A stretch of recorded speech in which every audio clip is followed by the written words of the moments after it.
When Jesus is with his disciples and went to the house of Lazarus, Lazarus, by the way, he was the one who was raised from dead.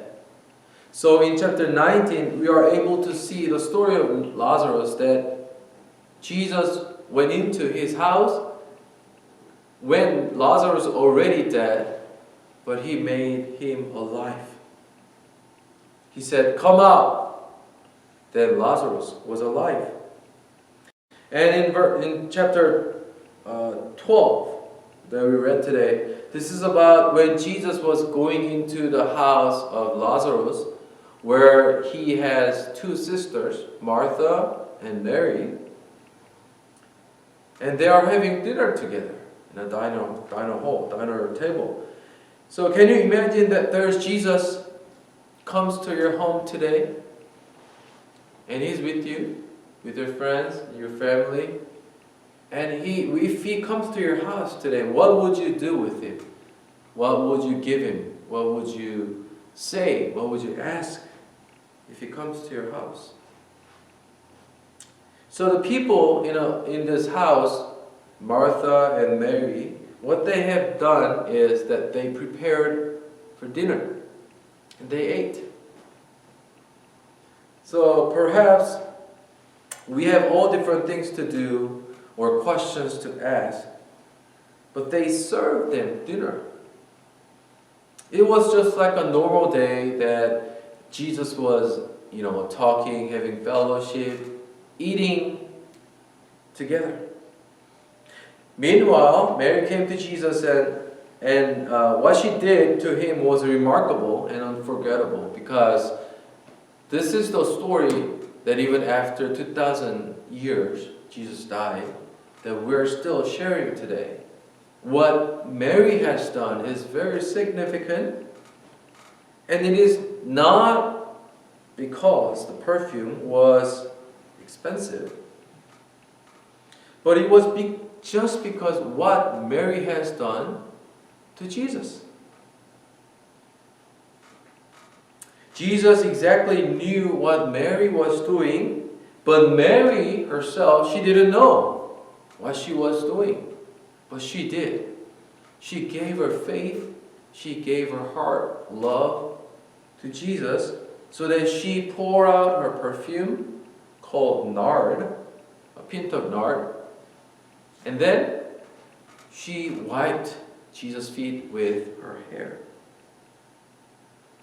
It says in verse 1, it says that it is 6 days before Passover, when Jesus was entering Jerusalem, that it was few days before that Jesus was going to be persecuted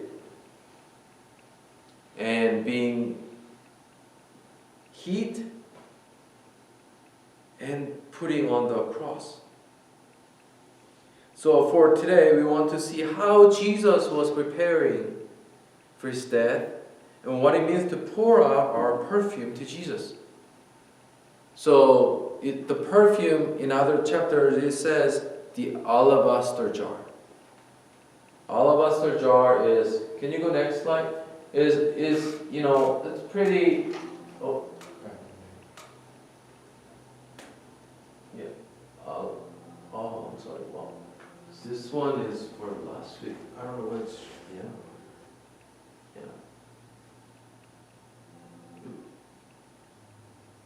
And just go to this part. I don't know what just happened. I think the last video came out. So, but it's still not showing. Oh, yeah. So I'm sorry, technical issue. But alabaster jar is something that the women in that time, they always have kept in their house, and they never opened it. It's actually impossible to open, but the only way that you are able to use that perfume is to break the seal. You gotta have to break the seal in order to use it. So there is no any other way that Mary brought that perfume to Jesus and give it just because she has some leftovers.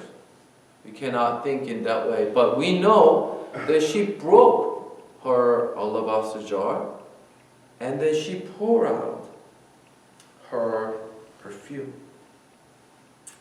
So the first thing I want to share is the house was filled with the fragrance of perfume in verse 3. Have you seen any perfume that cost about $10,000? No, I haven't. I haven't seen any perfume that costs more than $1,000, but it says here that this alabaster jar, this perfume, it costs about a year wages. So if you can calculate for today's money, it is gonna be about like at least $30,000 perfume. And we can imagine that this perfume is pretty precious, and this is very important for her because what they did with this perfume was that they broke the alabaster jar whenever it was time for them to get married. So if there's one of the guy that she wants to get married, they, the one that they kept for their life, they brought it and they sold their alabaster jar. And then what they did, they made the money out of it, and then through that money, with that money, they got married to the man. So the perfume, maybe because it's expensive, it's precious, but other than that, the meaning of this perfume is that it actually means more than anything in her life. It means more than her marriage, more than her life, I believe. Because with that, she can live. And we don't know anything else in the future, that something might happen. But she gave her perfume to Jesus. She poured the perfume to Jesus' feet. And it says that the house was filled with the fragrance of perfume. When we use perfume, I actually had a picture. You know, how much do we use for one-time perfume? I don't know if you have seen it, but perfume, I don't think it's going to show up. Oh, yeah, no. Just go next slide then. You know what? I think we can just make it. Yeah, when we use perfume, we only use just one, how do you say it? One click. We just use it, and that's all we need for a day, right? But the one pint of nard, as it says, it's pretty large amount. And then she made up her mind that she wants to pour that everything to Jesus' feet. And when we use the perfume, when do we use it? I actually Googled it up. Like when people use perfume, why do they use it? Because I don't use perfume. But it was saying that they use that to help increase their self-esteem and feel more confident when they interact with others. So yeah, I totally understand what it means to have perfume. And also it gives other people like your reputation. Oh, it smells good. Or what about when we smell something, we know whether it is for men's or women's. So that's what the perfume does. But the house was filled with that perfume. I can't even imagine what kind of perfume that was, but I believe it was the fragrance that was going everywhere he was going after that day. I believe what it means to have and what it means to understand that the perfume, the fragrance of perfume was all around in the house. I believe this means that the full of commitment, full of love and faith was in the house and was with Jesus when he was going into the way of cross. What we learn from here is that when we give ours to Jesus, whether it is your time, your energy, your offering, your commitment, your faith, the house of the Lord will be filled with your fragrance. The house of the Lord will be filled with your faith, with your joy, with your time and offering. Most importantly, Jesus will know that it is you who have given your heart to Him and for Him. And then the second thing I want to share is that there was objection from one of His disciples. The objection didn't come from any other Pharisees or Sadducees or any other people who were not believing Jesus, but the objection came from one of Jesus' disciples. So when she gave her very expensive perfume to Jesus and washed His feet, there was Jesus' disciple, his name was Judas. We know who Judah is. And he objected her commitment. Judas was doing math in his mind. Okay, so the one that she gave, it cost about 1 year wages. And if you go out there, there are thousands of people who are dying hunger, who are starving. They're dying because they don't have food or money. So he made up his mind doing math, and then he said, why are you giving it? Just waste it. Why are you wasting it? Can you not just sell it and give it to the poor? There are thousands of people who are dying, and you can just help poor with that. If you go out in the street, can you not see who's dying because they're sick, because there's no food, because there's food, because there's no food? And somehow, in some sense, it's understandable what Judas says, right?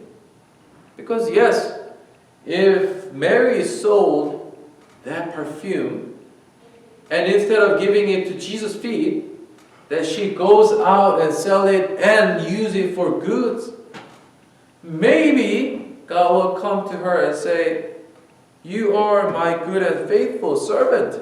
Maybe He says it. But it is so clear what Jesus said. He says he's a thief, a keeper of the money bag. He used to help himself to what was put into it. So Judas was talking about the efficiency. How you can use your money. Efficiency.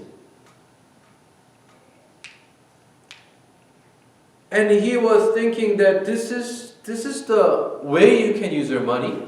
Be wise. Why are you so idiot? Why are you using your money in that way? It's not right. And when I was thinking in this, a lot of a church today is collecting, corrupted, and many closed churches are being closed after COVID. But many other reasons, but this is what happened first before the church closed down. What it is that they will calculate and they will measure their faith with money. This is what comes right after the church is being corrupted. So I've heard one time about a mission trip.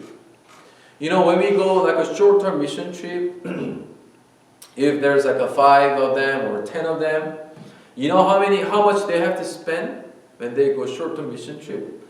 Maybe at least 20,000. It's a lot of money because they need, money to get the flight. They need, places to stay. the food to eat. Wherever they go, they have to be safe. So there are so many things to buy. And I have an experience, for me, going in a mission field, at least it cost me about $2,000. And if it is 10 of them, it costs a lot. And still, yes, it makes sense. What they're saying is because they were saying that, why don't you just give that money to the long-term missionaries? Isn't that going to be better? Because, you don't know how to speak their languages. You don't know what to do. It's just out of nowhere. So why don't you just give your money? 10 of them, it's going to be $20,000. Why don't you just collect the money and give it out to the missionaries? Or the poor? Or the missions organization? That's what happens. But where does that come from? It comes from their way of thinking. That they think it's not worth to give them much money because you don't know if that's going to be fruitful or not. If you think about efficiency, no, it's not worth it because that's not how the world works. The world wants to know for the sure things. They don't want you to have faith. They just want you to have truth, science, the fact. But here, what did Jesus say to Judas? Jesus said, "Leave her alone," Jesus replied. "It was intended that she should save this perfume for the day of my burial." For the day of my burial. So Jesus knew what Mary was doing. Jesus knew the cost of the perfume. Jesus even knew what Judah was thinking. But he said, no, that's not the way the kingdom works. This is not the way that you think the faith will go. The faith is based on the things that you don't see. But you just give it out to the Lord, and God will receive it. What I mean by that is that they do not know what God can do their goods. God does not need us. God does not need money from us. Of course He does not. But then what is going on here is that we can see from Judas and Mary here that Judas was physically with Mary and with Jesus, with his disciple. But his flesh, his body was among them, but his heart was not among them. So even though we are here at church today to worship, our hearts cannot be here. Maybe. Even though we come to church to worship and to commit our lives to the Lord, maybe our hearts and our minds and our thoughts, maybe not in this place.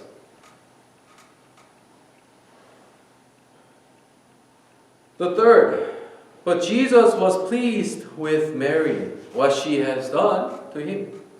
This is the last thing. When Mary gave her perfume and washed Jesus' feet with her hair, Jesus was pleased. He was pleased. Then everything's over. Then everything's done. Isn't that what we want to do as we come to believe in His name? For me, it is. As long as He is pleased, that's good for me. That's enough for me. Jesus knew that His time has come. Because in today's chapter, later on in verse 20, what he says, Jesus predicts His death. So the time has come And so he knew what he was going to go through. Jesus was the Son of Man, Son of God, and he was sent by his Father. He was perfect God, he was perfect human at the same time.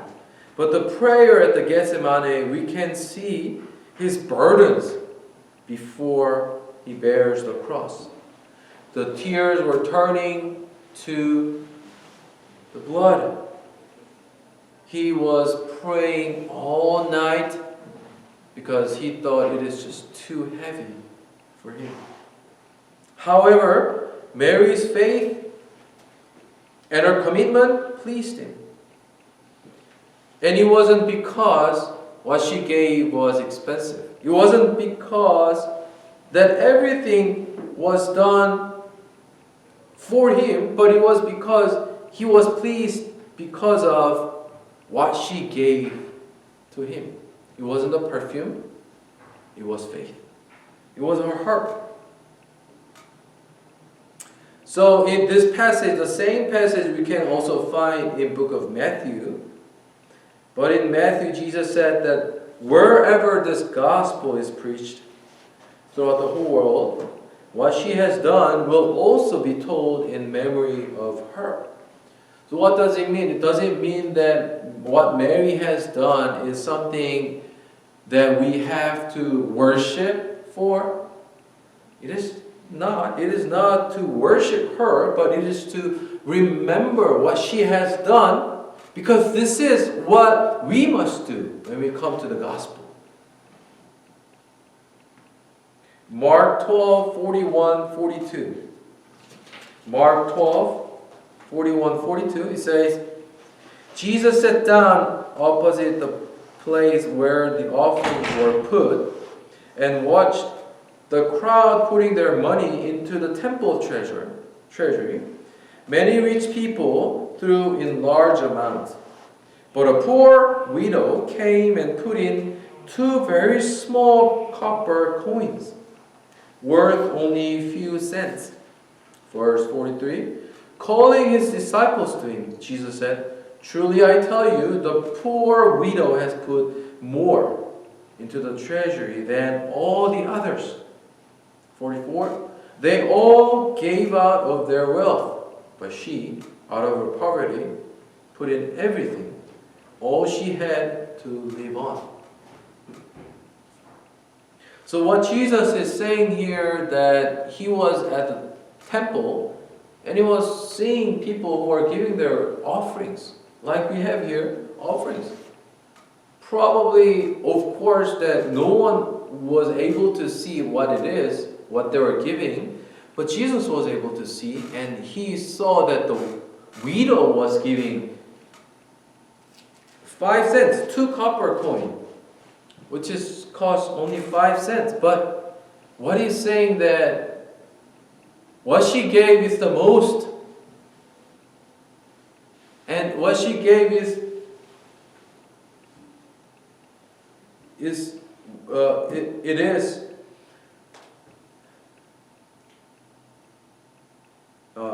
it is more than any others, because this is what she had for her lives. She had given everything she had. So here we can see that God is pleased when we give everything, not just part of our hearts. As Mary was giving her perfume, called Alabaster jar, she gave all her future, money, and even her life. And the house was filled with perfume, even though there was some objection. We saw that Jesus was pleased. The reason why, although she didn't know, she did to give her perfume was to prepare for Jesus' cross. This happened right before 2,000 years ago. That we're standing here today, 2024, And it is not a fiction story, but it is the story that truly happened. And Jesus, He knew that He was going to get the cross. And although Mary didn't know what she was doing, it was to prepare for Jesus' death. And Jesus gave His life for us right before 2,000 years ago.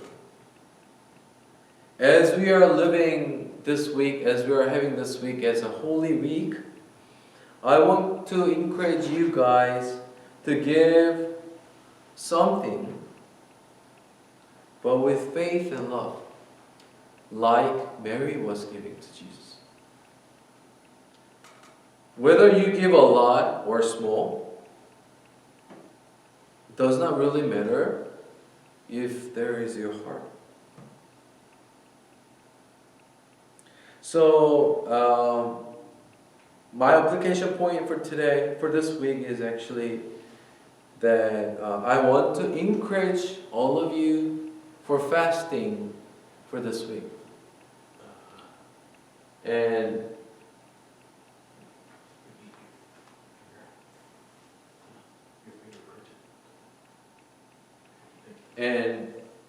for the fasting, some of you already have done before, but for fasting this week, it's going to be from Monday through Friday. We want to fast food, or we want to fast social media, watching TV, or anything else. Whatever that comes to your mind that you think that you have to get rid of it. And the reason why we are getting rid of it is not because of our sake, but because we want to remember what Jesus has done for me. And remember His cross and His abundant love that He poured out to me, to us.